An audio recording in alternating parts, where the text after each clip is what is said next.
Jimi Hocking, welcome to Australian Musician. Nice to be here, Greg. Good to see your face. Yeah. So how have you been handling the curveballs that 2020's been throwing at you? Well, I think like a good many of us, there's a feeling of the rug being pulled out from underneath us quite considerably. But it was a little depressing. We had a big Jets tour book to do and some recording dates to go in and do work on a new album, all of which disappeared overnight. And so we kind of had to rethink what we were doing in that camp. So we've done some recording from isolation. But in the meantime, I've done a number of recording sessions for people, which has been very nice. It came my way. And a little bit of online teaching, although I've got to say, I don't think it's ideal to do guitar lessons online, for me anyway, because I like to do a lot of playing with the student, and it's tricky to do through the medium. But, of course, I've got two young kids, and that takes up a lot of time as well. So we've actually been frantically busy at home with the kids going stir crazy, me doing a bit of recording and everything else, and a little bit of writing. So I think it's kind of helped us get through the doldrums of it all, because we've just got full days with family and what work I was doing. So we've been okay. Yeah. The reason why we're talking today is because of this EP, Jimi Hocking Blues Roulette. When did you first become aware of the Blues Roulette concept and what Ben was doing? I couldn't put a date on it, but for a couple of years ago, I think I'd just seen Ben playing around the scene, a couple of festivals with various people. I'm holding a guitar, of course, aren't I? With various people here and there, and he talked about his concept. I quite like the sound of it. I've always been somebody who has had to create my own future in a lot of ways. I mean, notwithstanding I do the Jets, but outside of that, Aaron Chug once said to me, "There's nobody's interested in your future as you are."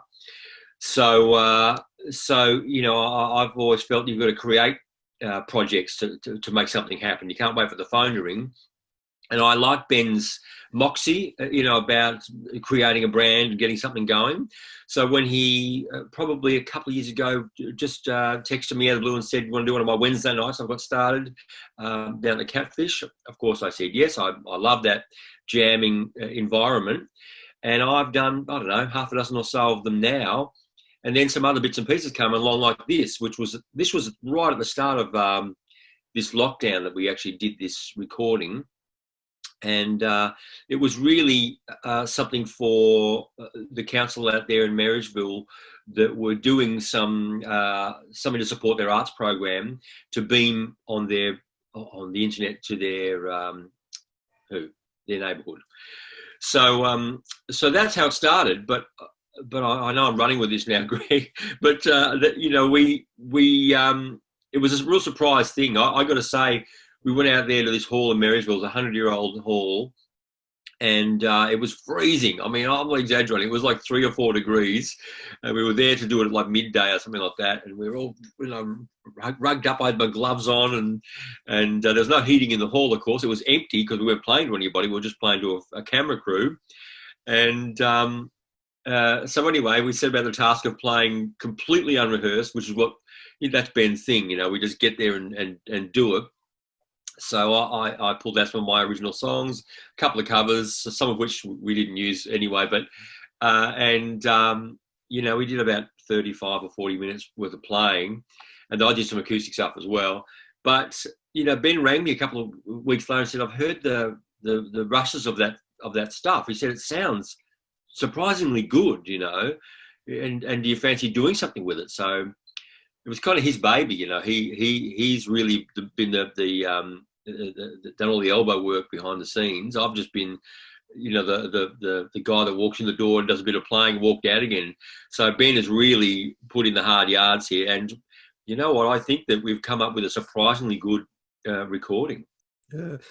So did you choose the tracks, or did you allow Ben to do that? I sort of let him do it. I think we didn't have hours of material to choose from, so it was really mostly what we had. It made sense to use the original stuff for a number of reasons, and so but I think it really just presented itself. It just came up well enough that we were like, you know what, this is pretty usable, all this stuff, you know. So the fact that we've all been in isolation too, and Ben's been, you know, he as he says, he likes to hustle. You know, he's doing the do, and it's given him a project to kind of bring to life as well. So in a way, for Johnny T, who played drum, Johnny Tesoriero, a great man, it's been a real shining light that we've had this little project that Ben's kind of run away and made for us. It's been really awesome. Yeah. Do you enjoy playing with a trio as opposed to, you know, 4 or 5 members? And what does a trio allow you to do? Well, yeah, of course I do, and I'm a guy that loves playing in various situations. I think I get that from my dad. My dad, you know, was a piano player, and he would, you know, arbitrarily play in 4 bands a week when I was a kid. You know, from a big band to a jazz trio, and I like the challenge of being in different roles as a guitar player. But when it comes to playing 3-piece, you know, it's got limitations in some ways, but in others, you have a lot of freedom as an improviser because you're the only harmonic instrument, you know, like, of course, the bass is playing single notes usually. And you don't have a keyboard player or another guitar player to play whole chords against. And so you can really take the improvisation, if you will, the soloing, anywhere you like. You can change modes and, you know, go into outer space if you want to, because you don't have any real harmonic clashes with a second harmonic instrument. So I think even if people don't realize what it is, that's why playing 3-piece is a real thing, you know, like those power trios. You have the ability to go to uncharted territory very easily, you know. And if the band have got their wits about them, as these boys do, they just come with you. So it's really a musical adventure. It's great fun. Yeah. So Ben chose 5 of your original tracks, I think, and 1 cover, John Lee Hooker's Boom Boom. What is it about John Lee Hooker that you like? Well, look, what is it to not like about John Lee Hooker is my question, because if you like blues, there's certain sounds and tones that you discover, I think, pretty early in the game. And I would have to say that John Lee Hooker is one of those legendary characters in blues. And I've got to say, John Lee Hooker and B.B. King scared me away from singing any blues for the longest time because they have such incredible depth and timbre in their voice. And as I'm always joking, I'm a skinny white boy from the suburbs. There's no way I can fudge or fake that sound. And, you know, to hear John Lee Hooker open his mouth and sound the way that he does, and to play those, what seem to be simple licks, you know, even when he plays with the really simple stuff that he did, like Boogie Chillin', which is like 1 chord, basically. I don't know that there was anybody else walking the earth who could make such a musical statement out of such simplicity. And you know, I quote John Lee Hooker a lot. I say, you know, you can be, you know, in lessons I talk about, you know, the astounding, we just lost Eddie Van Halen, of course, and the guy had a miraculous set of hands and a miraculous musicality. So he's at one end, you know, can make these great things happen like that. But at the other end of the scale, you've got John Lee Hooker, who with, you know, 5 notes and the truth, you know, he's making music. So it's really a great example of how wide the palette is in musicality, you know. Yeah, you mentioned B.B. King. You spent some time with the man. What do you learn in the presence of somebody like that? To try and keep you cool and not lose your mind. Look, I really met B.B. King just the once, and but I spent a couple of hours with him in his hotel when he came out with the U2 tour. That was 88 or 89, and I went there to interview him. But of course, we seemed to hit it off, and he enjoyed my company. And he ordered a cup of tea, and I sat there, and he told me stories for a couple of hours, and even had a little play on the guitar together, which I'm told is really out of the box for Mr. King. But you know, he's another one who was just creating his own path, and really, some of these stories are almost by accident. But I asked B.B. King all the famous stories. I already knew the stories. How Lucille got its name, you know, how he left the plantation to, you know, set about becoming the blues boy of Beale Street, you know. And so he told me all that stuff firsthand. And that was, let me tell you, to be talking to somebody like that, and you've probably had this experience in your own lifetime, but it's a great affirmation, if you will, of where you are and what you're doing, to be accepted or to feel accepted by their company. And it's not so much an academic lesson as a lesson in kind of doing what you want to do and moving forward with it and being credible within it, So, I never tire of thinking about or retelling the story of meeting B.B. King. It was really an amazing moment in my life, I can tell you. Yeah. Getting back to the EP, it certainly has the spirit of those guys in the recording. I mean, blues has a history of live recordings, or great live recordings. And I think the EP really has that live vibe about it. I think Ben was right in releasing it. Yeah, I think it's really nice of you to say that too, because I feel the same way. But of course, living in your own skin, it can be difficult to see it as clearly sometimes. It probably took Ben to push me over the cliff and say, yeah, this is good enough. Because my instant reaction is like, well, wait, I can hear that I'm playing in 3 degrees here and I'm kind of gone off the track a little bit there. There's a lot of things that I probably wouldn't have released just through my own fears and doubts, and I guess that's the artistic process. But Ben was like, no, this is great. It's the vibe is huge on this stuff. And once I didn't listen to it for several weeks, maybe a month or two, and then came back to it and listened to it. And then I was more on board. Then I was like, yeah, there really is something about this. And I agree, you're talking about B.B. King, and I love those, the Cook County Jail recordings and Albert King's Light Blues of Summer, all that stuff. It's not perfect by any stretch of the imagination, but it's amazing to hear the realness of people playing together like that, and them feeding off each other. And I would love to think that we've achieved something like that in the essence of of what we've done. So it's nice to hear, anyway, I can say. Yeah. So I imagine you played the gold top through the Vox AC30 on it? Do you know, I didn't actually play my gold top, which is my go-to guitar. I've got 2 gold tops, which are really, they'll be bare. Hopefully my kids will play and they'll be able to take one each. It's like a perfect plan. But because we didn't intend to release this, of course, so it was going to be shot straight for a streaming thing. So because we were in this old Australian hall and we're up in the hills, I said to Ben, I might, make sure I play an Australian guitar, which I have quite a collection of Australian guitars, really. And I'm actually holding it here. And I took this, this is a Maton AX5, which is a very rare Maton. God knows how many they made, not very many, maybe less than 10, I would imagine. And I had lusted after this after seeing a picture in a book 20 years ago of one of these guitars. And this one turned up, I'd been on the hunt for one. This one turned up probably about 10 years ago at the music swap shop. And I saw it on their website and literally jumped in my car immediately and, going through red lights to get it. But it was a single cut. I guess it's a Les Paul influenced design, which would have all been the rage in about 69, 70 when Gibson were really re-releasing Les Pauls. And I'm told, you'd have to probably talk to Maton, Pat might be able to clear this up, but I'm told that some workers at Maton decided to make a single cut to try and convince Billy May that it was a good idea to have a single cut Les Paul style, but he didn't like the idea.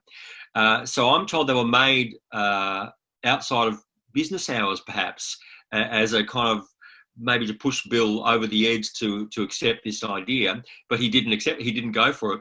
So the ones that were made, there is what there is. There may be 6 for all we know of them. I've seen one of the other ones. They're all slightly different, but I love. I got my hands on this one. It's heavy, and you can see it's got the old Maton logo and appointments on the headstock. And the old pickups that you might see in a Sapphire or a Sapphire Deluxe kind of guitar. So I'm told this was made in 1970. So I'm doing a rant now about Maton, aren't I? But I thought it would be nice to be in an old Australian hall playing an old Australian guitar. That was kind of the vibe of the day. And strangely enough, I had the Vox AC15 with me. I won't go anywhere without a Vox. And when I plugged it in, everybody looked at me and said, "What is that guitar? That sounds fantastic." And I hadn't plugged it in for a long time, I got to say. And it really set a tone for the day. It was really a thing. what was on your pedal board that night? There's definitely some pedal action happening in home cooking in the solo there. There is. You're a astute man. There's not much pedal action going on for me. I have the biggest pedal board now that I've had in my life. So that might be for pedals. So there's generally two Tube Screamer style overdrive pedals. Rob Quantrell, a friend of mine in Warrnambool, made me what I call the Quantum Screamer, which is kind of a Tube Screamer replica with a few mid-range options. That's been my go-to pedal for solo sounds.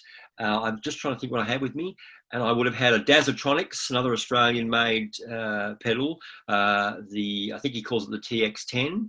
I was using that for the rhythm sound.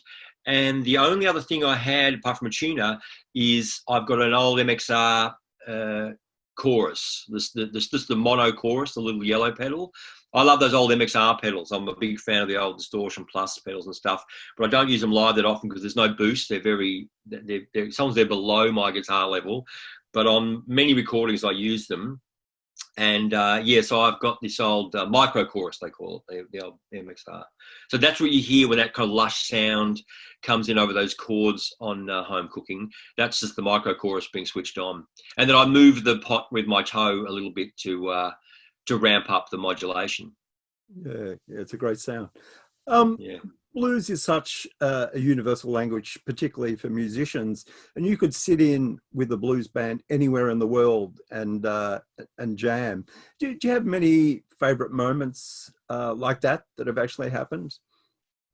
Well, when I first started going to America and sort of taking on that idea, I did that a lot, and it's I would say in America, there's probably more acceptance of the idea of people getting up to play with the band than there is here. Even here, I get nervous about when people ask me if I don't know them or have a clue about who they might be, because we get a lot of crazies who want to get up and do stuff that just can't do it, and it's embarrassing. Bless their little cotton socks. But in America, people know to ask kind of the right way. I've been in a lot of venues in America where the agent I had working with me over there for some time, she would sort of set up and say, listen, I've got this guy from Australia, he's a good player, he can play. You can see they'd be a little bit cagey, but they'd think, yeah, this would be a good thing for our act. This is a guy from an international guy. They think of it a different way. So I got up with a lot of different people in the States. When I was playing in New York, which is a long time ago now when I first started going there, I guess right around 99 I started. I got up and played with Mo Holmes, who was one of the Holmes brothers, and he did a blues set. And then I got asked to do his gig the following week because the guy from the club said, "Do you want to do the gig?" I'm like, "Sure." And that was like playing with a real blues guy. He was elderly, and he had no set list and he had no clue what he was going to do. And he would just start singing in whatever key he chose, by the way. And you would have to find his key and start and just play and figure out what kind of blues turnaround it was. And that was challenging but exciting to do. And then I also did some playing with a guy called Michael Powers in Terror Blues in New York as well. And he was once he saw that I could actually play, he was really happy to have me on stage. And that was a real blast, because he was like the guy on the New York scene at that time. He probably still is, to be honest. He was a great guitar player. And the story is actually in one of the gatefolds of my CD, one of my CDs. And he said to me, as I was plugging in, he said, "Jimmy, The Thrill Is Gone? It's a B.B. King song." And I said, "Sure, I sure do. Of course I know The Thrill Is Gone." And he started playing the intro, and I played just one or two of the licks that are actually on one of the old records. And I could see that he could see that I knew the record for real. I wasn't just pretending. And as soon as I played those licks, he turned around and said, "Oh, yeah. Oh, Jimmy, yeah." Oh. So we had this, he's the guy that said, "Give Jimmy some love" to the crowd. And I named an album after that moment, which it was, where was the camera crew then? That would have been a perfect thing to have on film. It was so hysterical. And he was so genuine, that I could, that I was, I kind of cut the mustard. And so he invited me to play with his whole set that night. So I played, I guess, 40 minutes with him at this club, and we hung out some afterwards. But once again, the take home is that I'd done my homework. You know, I knew how to play in any key. Once again, I tell the students, you need to be able to play in all sorts of keys, in the flat keys, and you know, in F, and keys you don't want to play in.